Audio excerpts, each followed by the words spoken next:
오늘은 여호와의 성일입니다. 거룩한 날이죠. 성경의 느헤미야서 8장에 보면은 이스라엘 백성들이 나라를 잃어버리고 국권을 빼앗기고 바벨론의 포로 생활을 할 때에 하나님께서 그 이방인의 왕을 움직이셔가지고 예루살렘에 성전을 재건하고 성벽을 재건하십니다. 여러분, 세상의 세력이 아무리 강해도 하나님이 하시는 일을 막을 자는 없습니다.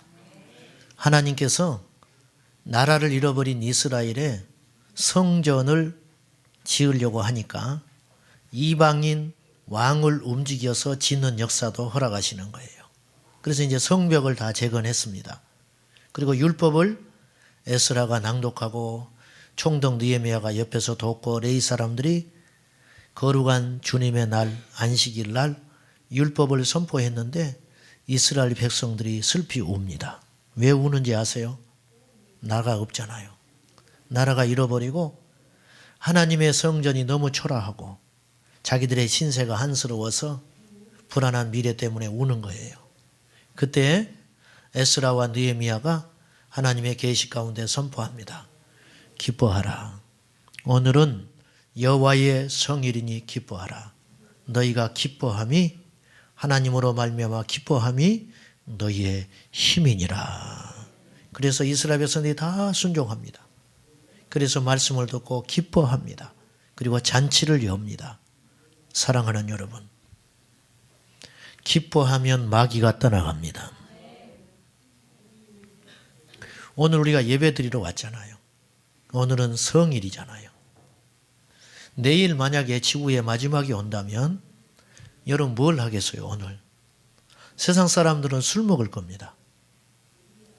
우리는 예배합니다.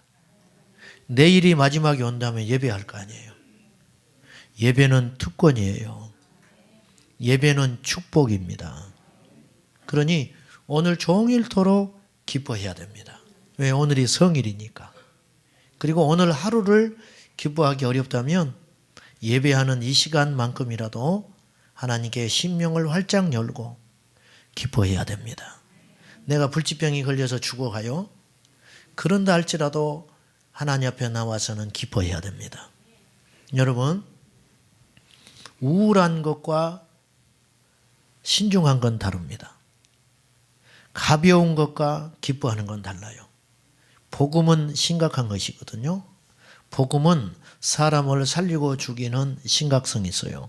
그러나 그 복음을 받는 우리는 기뻐해야 됩니다. 만약에 여러분들이 세상을 살면서 까닭 없는 슬픔과 낙심이 오면 그건 사단의 역사입니다. 예수의 이름으로 기뻐하시기를 축원합니다. 자, 오늘은 다음 주까지 예수님이 당했던 시험에 대해서 우리가 함께 말씀을 나누려고 합니다. 시험을 기뻐하는 사람은 없습니다. 이 시험이라고 하는 것은 시련이요, 고난이요, 유혹이고 핍박입니다. 우리 인생이 우리 뜻대로 되지 않는 것, 이것이 시험입니다. 시험을 누가 기뻐하겠습니까? 되도록이면 쉽고 편안하고 세상을 기쁘게 살고 싶지요. 중국의 우스갯소리 전해오는 이야기 중에 이런 이야기가 있어요. 옛날에 염라대왕이 죽음의 사자를 보내가지고 사람을 3명을 불러왔어요. 근데 잘못 데려왔네. 동명이인이라. 그래서 이제 다시 돌려보내야 돼. 미안하잖아요. 염라대왕이. 미안하니까 소원 하나씩 들어준다고 그랬어. 이왕 다시 너희들을 저 세상으로 보내주려니까 전산 시스템이 잘못돼가지고 너희들이 잘못 불려왔으니까 다시 보내줄게. 그 대신 소원 한 가지씩만 이야기하면 내가 들어주마 그랬어요. 그랬더니 한 사람이 이렇게 이야기했어요. 염라대왕님, 나는 너무 가난했어요. 사는 동안에. 그러니까 돈 좀 주시오. 돈. 그래, 알았어. 가지고 황금 덩어리를 많이 줘서 돌려보냈어요. 그 다음에 두 번째 사람이 소원을 이야기합니다. 저는 세상에서 살 만큼은 살았습니다. 근데 돈이 많아도 권세가 없으니까 사람들이 멸시합니다. 그러니까 나한테는 힘을 좀 주세요. 권세를 주세요. 그래, 알았어. 권력을 줘서 돌려보냈습니다. 마지막에 있는 사람이 자, 염려대왕 내가 그래 너는 뭘 원하냐 그랬더니 저는요 가장 아름다운 여인과 배고픔 없이 돈 걱정 안 하고 사람한테 무시받지 않고 영원히 살고 싶습니다. 그랬어요. 그러니까 염려대왕이 벌떡 일어나더니 야 그런 곳이 있으면 내가 갈란다. 그러더라는 거야. 어? 이제 이 이야기 속에 숨겨 있는 뜻이 뭐냐면 이 세상에는 그런 것이 없다는 거예요. 시험이 없는 인생은 하나도 없다는 거예요. 성경에 의인은 없나니 하나도 없다. 로마서에 말씀했거든요. 저는 이 말씀을 빗대어서 이렇게 말하고 싶어요. 시험이 없는 인생은 하나도 없나니 시험이 없는 날은 없느니라. 뭐 이렇게 말하고 싶어요. 자, 오늘 예수님께서 시험을 당하셨습니다. 우리는 시험을 받을 때 내가 약할 때, 내가 또 범죄할 때, 그럴 때, 내가 부족할 때 시험이 오는 걸로 생각하는데 시험은 꼭 그때만 오는 것이 아닙니다. 자, 오늘 본문 말씀 4장 1절과 2절을 한번 다시 봅시다. 시작. 예수께서 성령의 충만함을 입어 요단강에서 돌아오사 광야에서 40일 동안 성령에게 이끌리시며 마귀에게 시험을 받으시더라. 이 모든 날에 아무것도 잡수지지 아니하시니 날수가 다함에 줄이신지라. 자, 예수님이 우리가 아니에요. 사람이 아니고 예수님이 그것도 약하실 때 아니고 성령에 충만할 때 최고로 영적으로 강하실 때 뭐 말 다 했죠. 하나님의 아들 예수께서 그 예수라는 이름 자체도 능력이 있는 것 아닙니까? 그런데 하나님의 아들 예수께서 약하실 때가 아니고 성령에 가장 충만할 때 웬일인지 마귀가 접근하여 시험을 합니다. 보세요. 하나님의 아들 예수께서 가장 충만하실 때 시험을 받으셨다. 그러면 육체를 가지고 있는 우리 인간이 아침에는 좋았다가 저녁에는 넘어지는 우리들이 아침에는 선교사로 가려고 했다가 저녁에는 지옥에 가 있는 우리들이 그렇게 약해 빠진 우리들이 시험을 안 당하는 게 이상해요? 시험 받는 게 이상해요? 시험을 안 당하는 게 이상한 거지요. 예수님도 시험이 없는 날이 없었어요. 오늘 13절에 보면 마귀가 시험을 다한 후에 얼마 동안 떠났다 그랬어요. 그 말은 무슨 말이에요? 조금 있다 또 왔다는 거예요. 계속 예수님 주변에서 예수님을 시험했다는 거예요.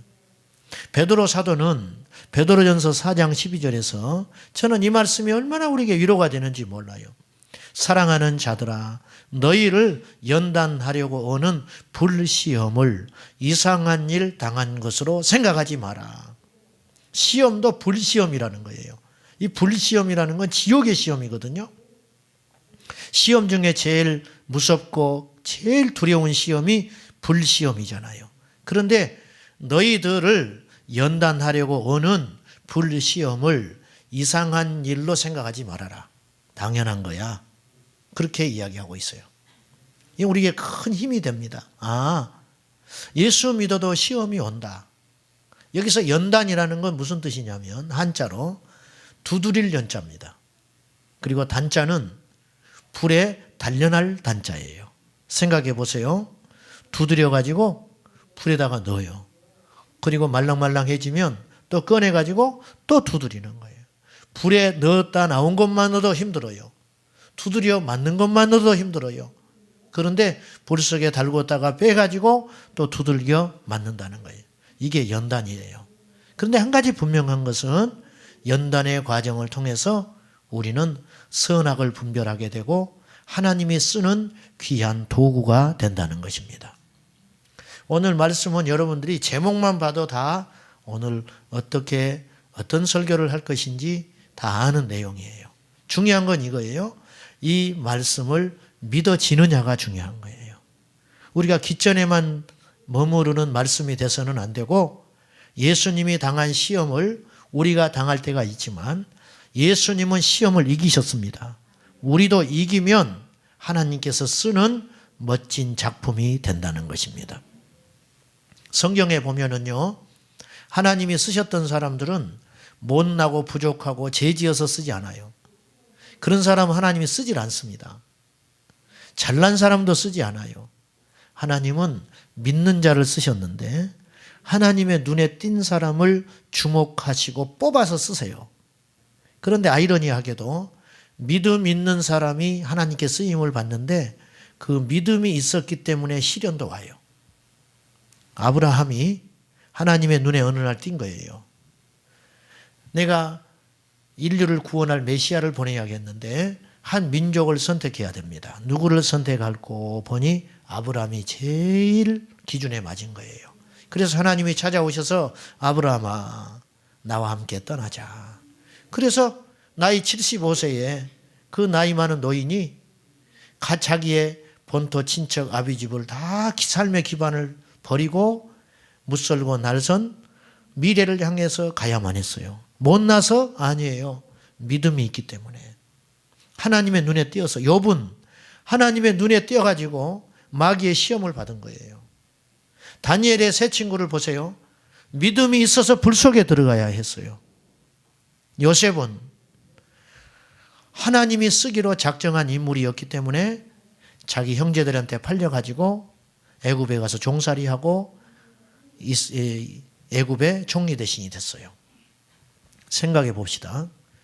요셉이 하나님께서 택하지 않았으면 그의 아버지 야곱의 사랑을 받으면서 그 지역에서 유지로 아브라함 때부터 내려오는 그 유산 이어받아가지고 그냥 편안하게 한평생 사는 거예요. 여러분에게 묻고 싶어요. 하나님 우리를 왜 부르셨을까요? 그렇게 살라고 부른 것 아닙니다. 하나님이 우리를 당신의 도구로 쓰고 싶어서 우리를 부른 거예요. 그러면 그냥 쓰시겠냐는 거예요. 농부가 낫을 들어서 쓸 때도 그냥 쓰지 않습니다. 갈아서 씁니다. 하나님이 우리를 쓸 때 그저 쓰겠느냐. 지금 시험 중에 있는 여러분, 주님 앞에 감사합시다. 시험을 참는 자는 복이 있다. 야고보서 1장 12절에 시험을 참는 자는 복이 있다. 이유는 무엇이냐? 이는 시련을 견디어 낸 자가 주께서 자기를 사랑하는 자들에게 약속하신 생명의 면류관을 얻을 것이기 때문이다. 노 크로스 노 크라운이라는 말이 있어요. 십자가 없이 면류관 없다. 시험을 참고 견디고 통과해야 생명의 면류관을 주신다는 겁니다. 왜 나는 이렇게 시련이 많은지 몰라. 나는 왜 이렇게 어려움이 파도처럼 밀려오는지를 몰라. 사랑하는 여러분, 우리 인생이 결코 만만하고 쉬운 것은 아닙니다. 경제의 고난을 넘으면 건강의 고난이 오고 건강의 고난을 넘으면 인간관계에 또 고난이 기다리고 있습니다. 이것은 극복한지 알았거든요. 내가 가난해도 괜찮아. 난 어릴 때부터 가난했으니까 가난한 건 내가 견딜 수 있어. 근데 어느 날 보니까 내 금쪽 같은 자식을 학원을 보낼 돈이 없어요. 이때 무너지는 거예요. 나는 넘은 줄 알았는데 아직 넘지 못했어요. 자존심도 많이 상해봤어요. 그래서 이제 누가 나한테 무슨 말을 해도 이거는 넘어갈 줄 알았어요. 근데 어느 날 보니까 아직 내가 그걸 극복하지 못한 거예요. 잠이 오질 않아. 분해서. 아직 내가 그 문제를 통과하지 못한 거예요. 아직 주님이 쓰시기에는 부적합하다는 뜻이에요. 예수님이 시험을 받은 장소가 광야입니다. 광야는 어떤 곳입니까? 목마른 곳이죠. 광야는 위험한 곳입니다. 언제 적이 밀려들지 모릅니다. 요새를 세울 수가 없습니다. 숨을 반석도 없습니다. 그래서 광야는 위험하고 척박하고 힘든 곳입니다. 예수님이 시험을 당한 장소가 광야입니다. 흔히 말하기를 이 세상을 광야로 표현합니다. 저와 여러분이 살아가는 것이 광야입니다. 직장이 흔들립니다. 미래가 불안합니다. 그러시죠, 여러분? 빛이 아직 남아 있습니다. 그래서 우리에게는 시험이 옵니다. 광야를 살기 때문에 시험도 필수적으로 옵니다. 그러나 사랑하는 여러분, 예수님이 시험을 이기셨듯이 우리도 이 힘든 광야 생활 속에서 주님과 함께라면 시험도 이길 수가 있습니다. 이스라엘 백성들이 전에 우리가 출애굽기를 한 주 동안 공부를 했는데 그때 공부한 분들은 대략 기억이 날 것입니다. 이스라엘 백성들이 출애굽기 15장에서 18장까지 광야를 건널 때 5가지 시험을 받습니다. 저는 오늘 이 5가지 예수님께서 광야에서 시험을 당하셨고 이스라엘 백성들이 광야에서 시험을 당하셨고 오늘 우리 또한 배경과 무대는 달라졌지만 원리는 똑같습니다. 이스라엘 백성들이 목마를 때 우리도 목마릅니다. 이스라엘 백성들이 두렵고 불안할 때 오늘 우리도 역시 두렵고 불안함이 있습니다. 이 문제들을 어떻게 해석하고 풀어갈 것인가? 믿음은 해석이에요. 믿음은 해석이기 때문에 내 처한 상황에 대하여 하나님의 관점으로 해석할 수만 있다면 절망도 희망으로 바뀝니다. 슬픔도 기쁨으로 바뀝니다.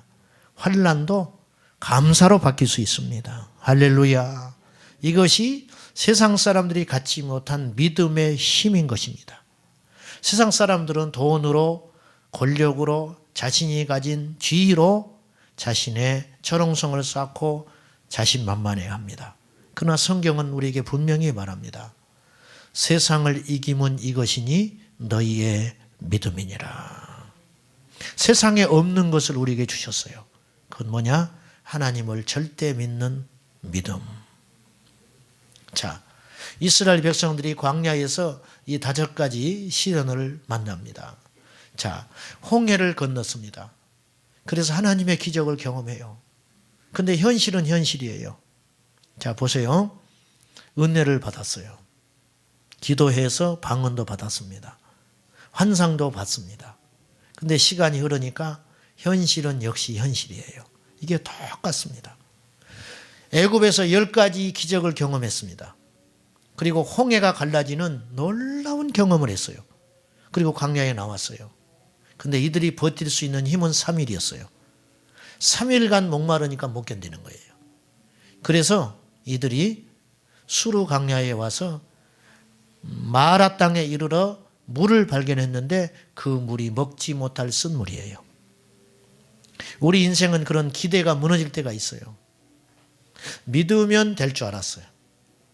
교회는 좀 다른 줄 알았어요. 믿는 사람은 좀 다를 줄 알았어요. 나를 전도한 그 사람은 좀 다를 줄 알았어요. 목사는 좀 다를 줄 알았어요. 근데 기대가 무너져요. 이게 우리 인생이에요. 하나님의 기적을 경험했지만 목마른 건 어떻게 알 수가 없는 거예요. 3일 만에 이들은 폭발합니다. 쓴물을 만난 이들이 불평합니다. 매장지가 없어서 우리를 이곳에 불러다가 여기서 우리를 죽이려고 하냐. 모세를 원망해요. 하나님은 눈에 보이지 않으니까 자기를 끌고 온 모세를 원망하는 겁니다. 저 사람 설쳐될 때부터 내가 알아봤다. 죽으려면 혼자 죽지. 저 과거에 살인자였다며. 그런 사람을 왜 우리가 따라와? 이제 어떡하냐? 돌아가도 못하고 여기서 다 죽여 생겼다. 이스라엘 백성들이 불평하는 거예요. 여러분, 환난이 올 때 불평하는 것은 아무런 도움이 되질 않아요. 여러분은 2가지 중에 하나만 할 수밖에 없어요. 시험을 받을 때. 원망하든지 주님을 찾든지.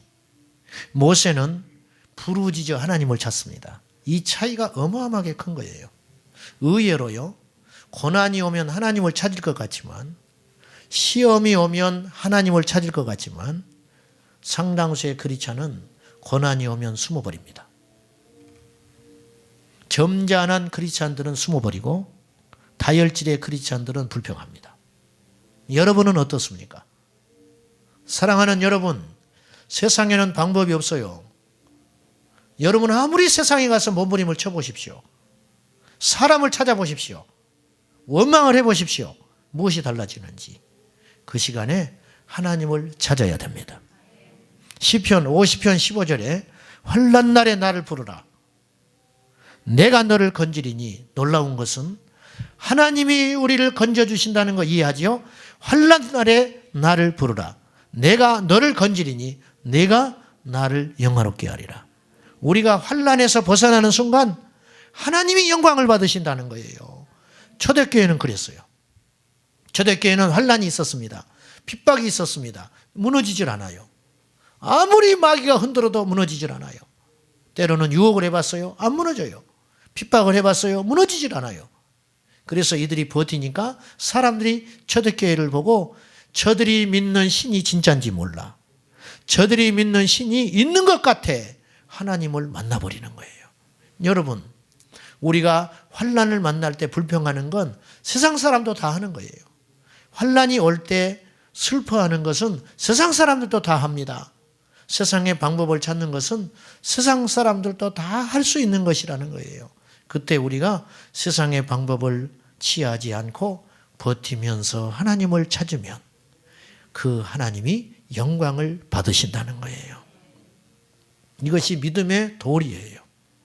믿음의 도리. 하나님의 섭리가 얼마나 맞아떨어지는지 잘 보십시오.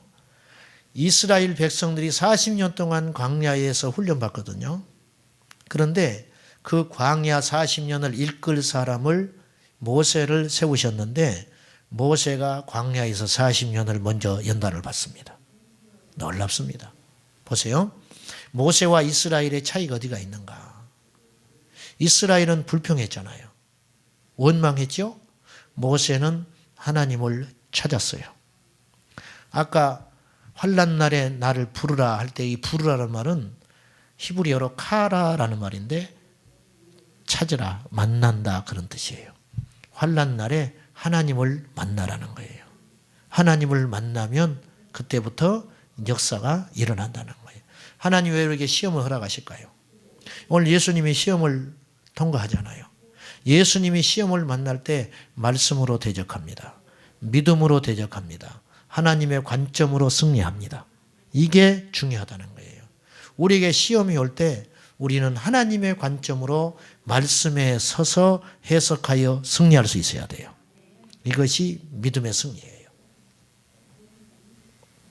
모세는 방법을 알고 있는 사람이에요. 쓴물을 만났다. 신광야에 갔더니 먹을 것이 없다. 느비딤에 가니 또 마실 물이 없다. 똑같아요. 환경의 어려움인데 원리는 같다는 거예요. 오직 길은 하나밖에 없어요. 하나님밖에 없다는 걸 모세는 아는 사람이에요. 처음부터 모세는 그걸 깨달은 사람이 아닙니다. 모세도 다 겪어봤어요. 광야에서 목이 말라봤어요. 광야에서 배가 고파봤어요. 광야에서 외로워도 봤어요. 근데 모세가 내린 결론은 세상에는 방법이 없더라는 거예요. 하나님께 방법이 있더라는 거예요. 이것을 오늘 깨달으셔야 됩니다. 사랑하는 여러분, 환난이 올 때 시험을 받을 때 말을 하는 건 도움이 되지 못해요. 사람을 찾는 건 도움이 되지 못해요. 하나님을 만나야 돼요. 그 길만이 후유증이 없는 가장 완전한 승리예요. 사람으로 뭔가 될 것 같잖아요. 안 되는 겁니다. 더 큰 화가 와요. 왜냐? 내가 변하지 않으면 시험은 끝나지 않아요. 모세는 시험을 만났을 때 원망하지 않는다니까요. 왜? 자기는 아는 거예요. 원망해서 이건 해결될 문제가 아니라는 거예요. 하나님이 도우셔야 이 문제는 해결된다. 모세는 답을 아는 사람이에요. 그래서 모세는 하나님을 찾습니다. 이 차이가 크다는 거예요. 40년 연단을 통과한 이스라엘 백성들이 나중에 가나안 땅에 들어가서 큰 적을 만났지만 이스라엘은 불평하지 않습니다. 왜냐? 이게 바로 연단의 결실이에요. 연단의 결실. 많은 사람들이 어려움이 올 때 하나님을 안 찾아요. 아쉽게도. 믿음은 간단한 겁니다. 환난이 올 때 하나님을 찾는 것. 그래서 야고보서 5장에 너희 중에 고난당하는 자가 있느냐? 저는 기도하라. 너희 중에 즐거워하는 자가 있느냐? 저는 찬송하라. 즐거울 때도 시험은 올 수 있어요. 교만이 올 수 있거든요. 그걸 막기 위해서 하나님께 철저히 영광을 돌리라. 나의 나된 것은 하나님의 은혜다. 고난이 올 때 낙심하지 말고 기도하라. 이 고난을 허락하신 하나님, 이 고난을 통해서 나에게 어떤 유익을 주시려고 합니까? 그것을 만들어라는 거예요. 어떤 무명의 시인이 이런 시를 지었습니다. 제가 한번 읽어드릴게요. 시련이라는 것을 미리 알았다면 얼마나 좋을까. 지금의 패배가 승리를 위한 시련이었다는 것을 안다면 얼마나 좋을까. 지금의 실수가 완성을 위한 시련이라는 것을 안다면 얼마나 좋을까. 지금의 가난이 넉넉함을 위한 시련이라는 것을 안다면 얼마나 좋을까. 지금의 헤어짐이 새로운 만남을 위한 시련이라는 것을 안다면 얼마나 좋을까. 지금의 눈물이 웃음을 준비하는 시련이라는 것을 안다면 얼마나 좋을까. 지금의 어두움이 광명을 위한 시련이라는 것을 안다면 얼마나 좋을까.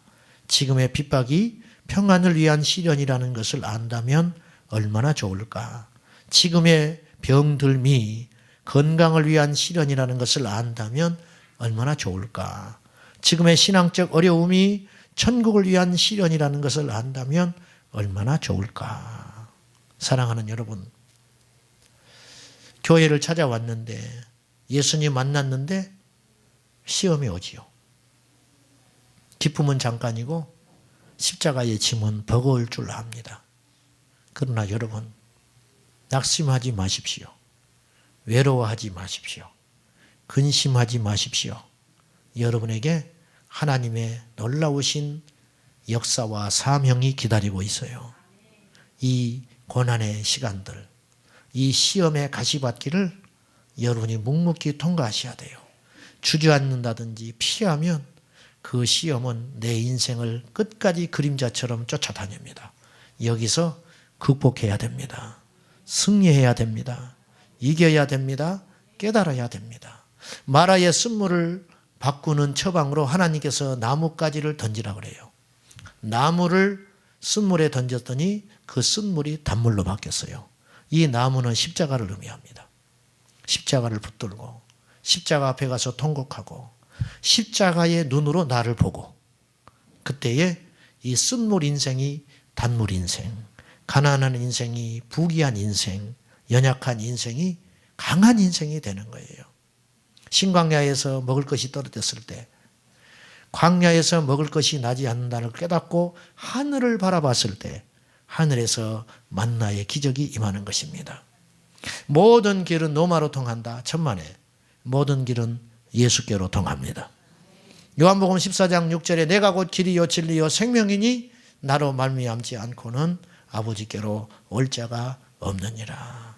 돈이 우리를 건강하게 합니까? 우리를 행복하게 합니까?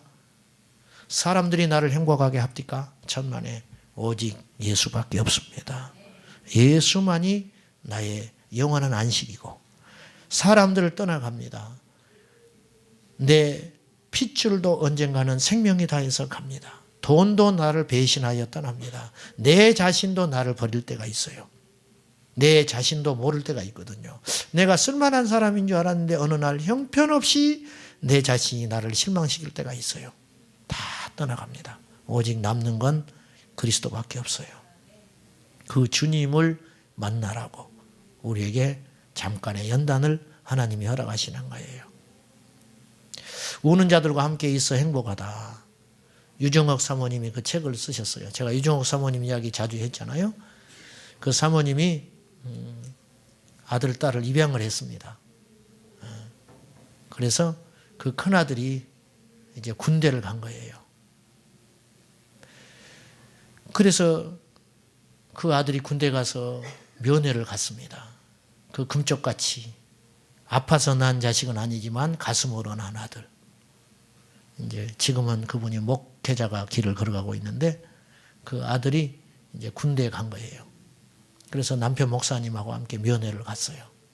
근데 이 아버지가 잠깐 비운 사이에 이 순하고 착하기만 한 아들이 심장이 멎을 만한 이야기를 하는 거예요. 어머니, 내가 무슨 사건을 꼭 저지를 것 같아요.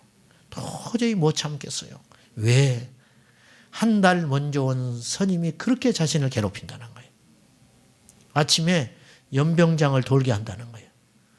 돌고는 보고를 받고 가면 밥이 다 끝나버리니까 배식이. 아침을 지금 한 달이 넘도록 못 먹고 있는 거예요. 자기만 그렇게 연병장을 돌게 괴롭힌다는 거예요. 더 심각한 문제는 이 아들이 천식이 심해요. 그러니 아침에 그 연병장을 빈속으로 돌고 나면 쓰러질 것만 같은 거예요. 천식 때문에. 제가 이대로는 못 살 것 같아요. 어머니, 제가 어떻게 나도 모르게 일을 저질 것 같아요. 그 말을 들으니까 이 사모님 마음이 무너져 버리는 거예요. 큰일 났다. 근데 자기도 같이 흥분할 수 없잖아요. 그래서 사모님이 얘야, 그 네 선임이 아마 네가 부러워서 그럴 거야. 네가 너무 편한 것처럼 보이니까 네가 부러워서 아마 그런가 봐. 그러니까 이제부터는 생각을 바꾸자. 운동장을 돌 때, 연병장을 돌 때 하나님께 기도하고 찬송하고 하나님이 나한테 예배의 시간을 줬다고 생각하고 돌자꾸나. 해볼 수 있겠니? 이 아들이 울어요. 노력해 보겠다고. 그리고는 돌아왔어요. 잠이 안 오죠. 이 사모님이. 그 말을 들으니까. 그래서 아침에 일어나서 자기 아들이 연병장을 돌 시간에 사모님이 학교 운동장에 가서 같이 운동장을 돕니다. 기도하면서. 한 달 있다가 편지가 왔어요.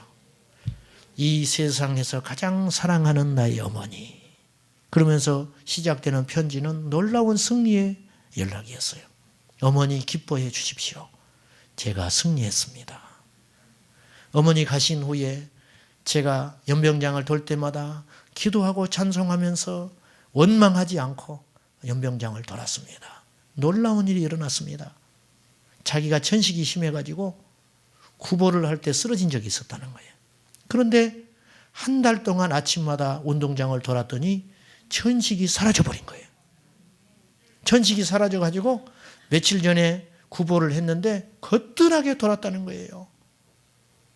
자기를 20년 가까이 괴롭히던 천식이 주께서 고쳐주셨다는 거예요. 그래가지고 그 선임한테 가가지고 감사합니다. 연병장을 돌게 해주셔서 감사합니다. 그리고 격려를 다 갖다 붙였더니 이 선임이 어리둥절해 가면서 내일부터 돌지 마 그러더라는 거예요. 내일부터는 돌지 마 그러더라는 거예요. 어머니, 하나님이 하신 일을 몰라요. 그러면서 이 승리의 소식을 어머님께 들려드립니다. 할렐루야. 그러면서 편지가 끝난 거예요. 시험인 줄 알았는데, 죽는 고난인 줄 알았는데 하나님은 그걸 통해서 새로운 것을 준비하고 계신 거예요. 로마서 8장 28절 우리가 다 아는 말씀인데 그 말씀을 이렇게 시작합니다. 우리가 알거니와. 저는 이 말씀이 무슨 말인가 묵상을 해봤어요. 우리가 다 알지 않냐 이거예요. 우리가 다 알거니와 하나님을 사랑하는 자 곧 그 뜻대로 부르심을 입은 자들에게는 모든 것이 합력하여 선을 이루느니라. 영국의 로이드 존스 목사님은 이 구절을 이렇게 이야기를 했어요. 2000년 기독교 역사 가운데 로마서 8장 28절 모든 것을 합력하여 선을 이룬다는 이 한마디 말씀이 얼마나 많은 그리스도인들을 절망에서 희망으로 옮겼는가. 맞는 말이라고 생각해요. 여러분, 이 말은 언어의 장난이 아니에요. 우리가 다 아는 바 아닙니까? 하나님은 우리에게 선을 준비하고 계시다. 우린 다 알고 있지 않습니까? 하나님은 우리에게 가장 귀한 것으로 인도하신다는 것. 근데도 왜 무너지는 것입니까? 믿음이 없어서 그렇죠. 버티십시오. 승리하십시오. 이기셔야 됩니다. 하나님은 우리에게 놀라운 것들을 준비하고 계세요. 합력하여 선을 이루시는 하나님.